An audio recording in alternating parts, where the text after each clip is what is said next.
আচ্ছা, তোমরা কি কিছু দেখতে পাচ্ছ?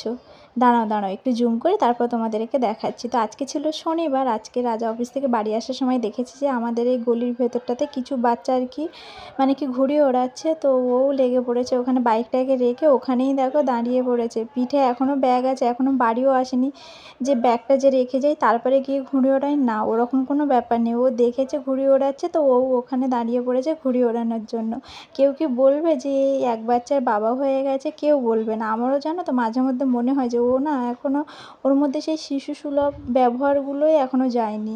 মানে আমি না বলতে বলতে ওর পেছনে মানে অতিষ্ঠ হয়ে গেছি যে মেয়েরা সংসারী হয় ঠিক আছে, কিন্তু তার মধ্যে না কিছু কিছু ছেলেদেরও অবদান থাকে। তো রাজার মধ্যে না আমি কোনো সংসারের কোনো ছিটে ফোঁটাও পাই না, জানো তো। ওর মধ্যে সবসময় এই ঠিক আছে, বাইরে যাচ্ছে, অফিসে যাচ্ছে, কাজ বাজ করছে, তারপরে না ও একদম মানে কোথায় কী হলো সেসব কিন্তু দেখার ওর একদমই টাইম নেই।